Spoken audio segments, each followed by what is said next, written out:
جس کو اللہ زندہ رکھنا چاہے اللہ تعالیٰ کے ہاتھ میں سب کچھ. لوگ نا آئی تھنک ڈاکٹر صاحب کنکلوژنس کو جمپ کر جاتے ہیں بہت جلدی کہ ہائے مجھے یہ ہو گیا اب یہ ہو جائے گا, پھر اوور تھنکنگ.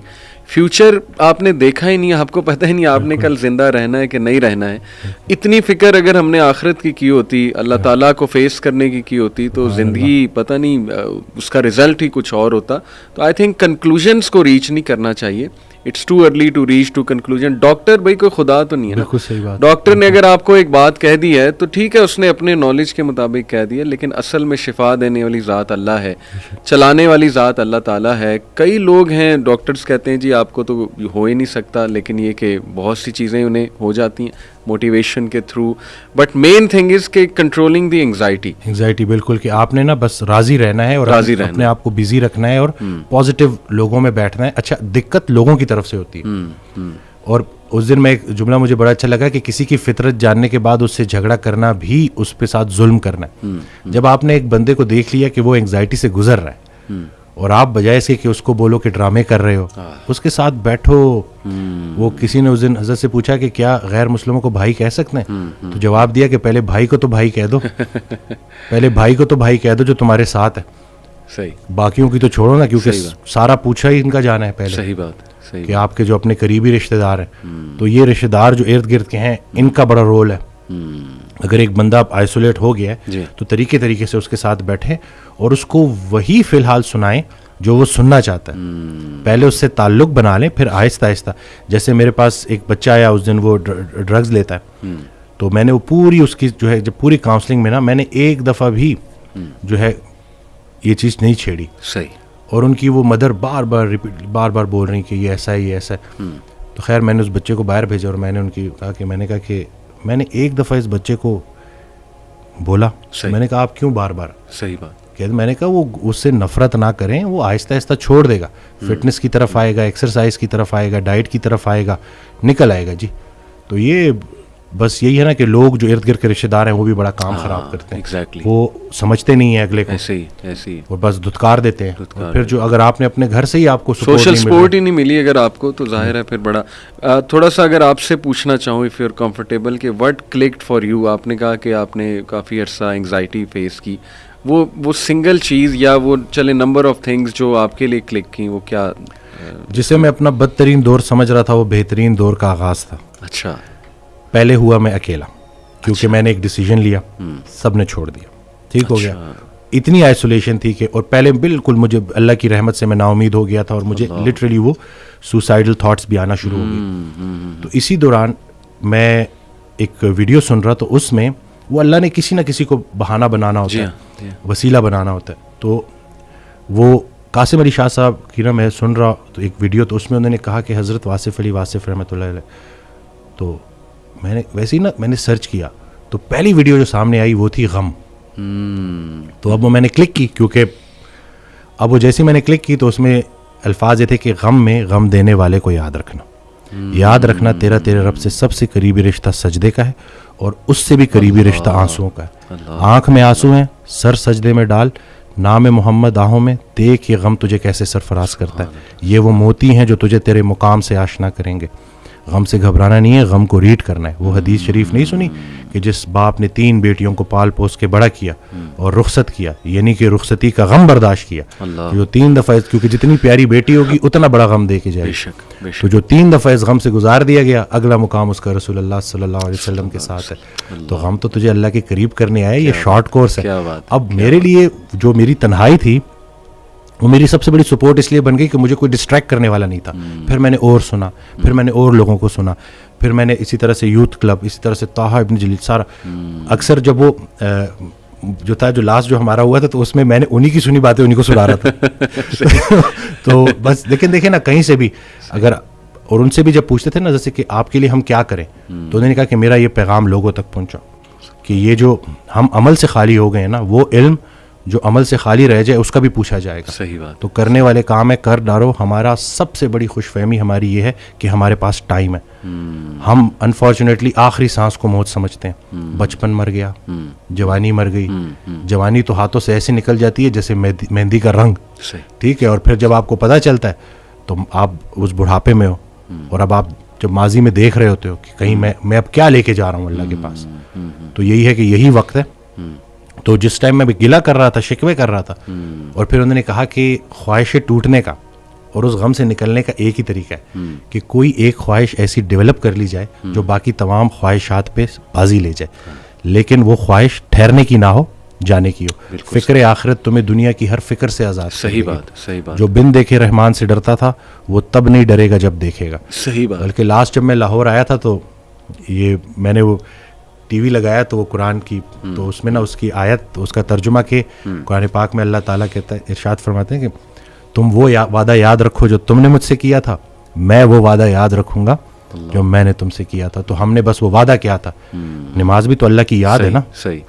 تو اور پھر دوسرا یہ کہ یکسوئی, کہ جب آپ کا نا یکسوئی نصیب ہو جائے, ایک ہی آپ ڈائریکشن میں چلنا شروع ہو جاؤ. محبت کیا ہے؟ محبت ادھر ادھر دیکھنا نہیں ہے, ایک ہی ڈائریکشن میں دیکھنا. بالکل صحیح. تو جب آپ کی ڈائریکشن اللہ کی طرف ہو جائے نا, پھر اٹھنا بیٹھنا ہر چیز, اور ویسے ہی اللہ تعالیٰ آپ کو مشکل سے نکال لیتا ہے. اور ڈاکٹر صاحب آئی تھنک یہ جو سینٹینس ہے نا جو آپ نے بولا تھا کہ اللہ سنبھال لے گا, بالکل ultimately you have to leave everything to Allah. اور قرآن مجید میں بھی اللہ ایون نبی صلی اللہ علیہ وسلم کہتے ہیں نا کہ تم مشورہ کرو لیکن اس کے بعد اللہ پہ توکل کرو اور چھوڑ دو, اللہ تعالیٰ اس کو سنبھال لے گا. آئی تھنک جب ہمیں یہ بلیف ہو گیا نا کہ کائنات کا نظام چلانے والا اللہ ہے, لوگوں کے دلوں کا کنٹرول اللہ کی 2 انگلیوں کے درمیان ہے, یہ حدیث میں آتا ہے, ہر چیز ایٹم بھی موو نہیں کر سکتا اللہ کی اجازت کے بغیر.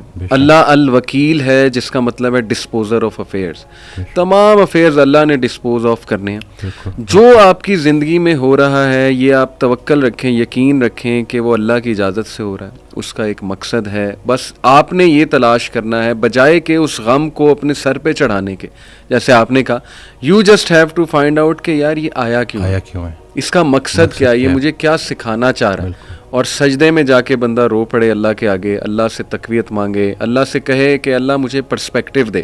بلکہ میں ایک کوٹ پڑھ رہا تھا, ایون دو ہی از اے نان مسلم رائٹر ہے بہت بڑا, میرے ذہن سے ابھی خیر نام نکل گیا, انہوں نے بڑی کمال کی بات کی. انہوں نے کہا oh my lord make me brave and مجھے ایسی سکت دے کہ میں اپنے غم سے وہ ریزن ڈھونڈ سکوں کہ یہ آیا کیوں ہے. سبحان اللہ. یعنی ایون دو از اے نان مسلم, لیکن یہ کہ اتنی اس میں عقل ہے کہ وہ یہ دعا کر رہا ہے. تو یہی بات ہے کہ وزڈم فائنڈ آؤٹ کرو کہ یہ کیوں آیا ہے. اور بلکہ میں ڈاکٹر صاحب ایک میرے دوست ہیں بڑے اچھے اسکالر ہیں, انہوں نے ایک بڑی پیاری بات کی. انہوں نے کہا کہ جب بندے پہ غم آئے نا تو چلو کچھ دیر غمگین رہنا یہ نیچرل ہے, فطری ہے. رسول اللہ صلی اللہ علیہ وسلم پہ بڑے غم آئے, حضرت خدیجہ کی جو ڈیتھ تھی وہ اس سے بڑا غم نہیں تھا. The most smiling face did not smile for months, تو اٹس نیچرل اوکے. لیکن وہ رک نہیں گئے, ایسا نہیں تھا کہ وہ آئسولیشن میں چلے گئے, یا ایسا نہیں تھا کہ سارے کام ٹھپ ہو گئے. کیونکہ میرے دوست نے کہا کہ دیکھو جب ہم ٹھپ ہو جاتے ہیں نا, یہ پیسو شکوہ ہے اللہ سے. اتنی تو ہمت نہیں زبانی رب سے شکایت کریں, لیکن یہ کہ ہم ٹھپ ہو کے دکھاتے ہیں کہ جی بس میں تو راضی نہیں آپ کی رضا میں, انڈائریکٹلی تو ہم یہی کہہ رہے ہیں. انہوں نے کہا جو لوگ غم میں کھڑے ہو جاتے ہیں نا, ان کا دل نہیں کر رہا صبح اٹھنے کا, بستر پہ پڑے رہتے ہیں. آئی ایم شیور آپ بھی ایسی کنڈیشن سے گزرے ہیں کہ اٹھنے کا دل ہی نہیں کرتا, ہمت ہی نہیں کہ جی بندے کا دل کرتا ہے میں سویا رہوں, ریالٹی میں آؤں ہی نا, مطلب ریالٹی سو بیڈ. لیکن اس وقت جو اٹھ جاتا ہے نا, یقین کریں, جو ہمت پکڑتا ہے, اللہ کا نام لیتا ہے, آئی تھنک یہ اللہ کو وہ یہ میسج دے رہا ہے کہ اللہ میں راضی ہوں, بالکل, بس اب آپ چلائیں مجھے. صبر بھی, بلکہ میرے پاس پیشنٹ آئے تو میں ان کی میں نے کہا آپ نے صبر کرنا ہے, تو کہتے کر رہا ہوں نا. میں نے کہا کہ صبر تو ایسے کرنا ہے کہ دوسرا بندہ اپنی پریشانی بھول جائے. صبر ایسے آپ نے ڈیفائن کرنا ہے کہ دوسرا آپ کے پاس آئے اور آپ, کیونکہ یہی صبر ہے. بالکل ایسے. اب آپ کو میں دیکھ رہا ہوں آپ نے اپنے آپ کو چور چور کر دیا. اور باقی ایک اور بات کہ اپنے آنسوؤں کو لوگوں کے سامنے رائے گاہ مت کرنا, کیونکہ ان آنسوؤں کی خریدار رحمت پروردگار ہے. تو ان کے سامنے بہاؤ اور پھر دیکھو کہ کیا ہوتا ہے. اور باقی ایک کویسچن بہت سارے لوگ نا مجھ سے کرتے ہیں انگزائٹی سے ریلیٹڈ, کہ ہمیں لگتا ہے کہ ہمارے بعد ہمارے بیوی بچوں کا کیا ہوگا. تو میں یہ کہتا ہوں کہ حضرت کہتے ہیں آڈیو میں کہ جو انسان یہ سوچتا ہے کہ اس کے مرنے کے بعد اس کی بیوی بچوں کا کیا ہوگا, اس کا ایمان نامکمل ہے. اس نے پالنے والے کی پالنے والی صفت پہ ایمان ہی نہیں لایا. اللہ اکبر. جن کے لیے پوری کائنات بنائی, ان کو یتیمی اور غریبی سے گزارا, ان کو ماں باپ نہیں دیے, آپ کو دے دیے. اللہ اکبر. ہم شکر کے مقام کو گلے میں کنورٹ کر دیتے ہیں. صحت بھی ہے, زندگی بھی ہے, اور کب تک ہے کوئی نہیں جانتا, اور جب تک ہے وہ کوئی چینج نہیں کر سکتا, تو پھر ابھی کیوں پریشانی لیتے ہو؟ کیا ان بچوں کو ہم پال رہے ہیں؟ صحیح بات, صحیح بات. کیا ہم خود کو پال رہے ہیں؟ کیا ہم اس قابل ہیں؟ بے شک. قد پہ حد کا پہرا, صحت پہ بیماری کا پہرا, اور اتنے پہروں میں پیدا کیا ہوا انسان چاہتا کیا ہے؟ آزادی. اللہ, تو یہ کر کے دیکھ لے. صحیح بات. ڈاکٹر صاحب جسٹ ٹو وائنڈ اپ, کیونکہ ہمارا یوتھ کے ریلیٹڈ کام ہے, تو آپ نے کل میری آپ سے بات ہو رہی تھی, آپ نے ایک بڑی آئی اوپننگ بات کی. آپ نے کہا کہ ہم نہ ہی مینٹلی, نہ ہی فزیکلی, نہ ہی اسپرچولی اپنی یوتھ پہ کام کر رہے ہیں, اور ہم ایک بہت کمزور جنریشن چھوڑ کر جا رہے ہیں. تو what is your message for the youth in particular, کیونکہ مینٹلی بھی, ایموشنلی بھی, فزیکلی بھی, آپ کی بات ٹھیک ہے, ہم ایک کوئی طاقتور جنریشن نہیں چھوڑ کے جا رہے. دیکھیں اصل میں بہت چیلنجنگ ہے, لیکن ان بچوں کو یہ سمجھنا ہوگا کہ ابھی چونکہ عمر ایسی ہوتی ہے. اس دن بھی ایک کوئی ہارٹ بریک ہو گیا تھا, تو پراپر نہ صحیح ڈپریشن میں, تو میں نے اس کو کہا کہ ہر اس انسان کا شکریہ جس نے میری آنکھوں کو آنسو دیے, یہ آنسو مجھے اللہ کے پاس لے گئے. اس انسان کا سب سے بڑا تحفہ یہ جدائی ہے جو تجھے اللہ کے پاس لے کے جائے گی. لوگ کیا کرتے ہیں, یہ جو غیر اسلامی تعلقات, اسی طرح سے غیر شرعی چیزیں, یقین جانیں آپ جتنی مرضی دیکھ لیں سکون نہیں ملے گا آپ کو. اور یہی جو آپ کی گروئنگ ایج ہے نا, اس میں آپ کے ہارمونز بھی آن پوائنٹ بہترین ہے. اسی عمر میں آپ نے اسپورٹس میں انڈلج ہونا ہے, آپ نے پراپر طریقے سے ڈائٹ کا خیال رکھنا ہے, اور سب سے بڑھ کر یہی لرننگ ایج ہے, اس میں آپ نے سیکھنا ہے. اور جیسے جیسے آپ ایک قدم بڑھائیں گے, اللہ کئی گنا زیادہ آپ کے قریب آتا جائے گا.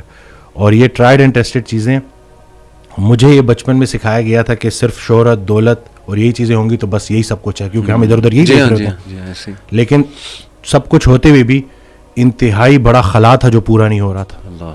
تو ہم تو چلیں, وہ کہتے ہیں اگر سیدھی طریقے سے اللہ کے راستے پہ نہیں آتے تو اللہ گھما کے لے کے آئے گا. تو ہمیں تو بہت سی چیزوں سے آپ نہیں گزریں گے انشاءاللہ ان چیزوں سے. آپ کے پاس یوٹیوب پہ کانٹینٹ موجود ہے جو خالصتاً اللہ کی رضا کے لیے لوگ بنا رہے ہیں.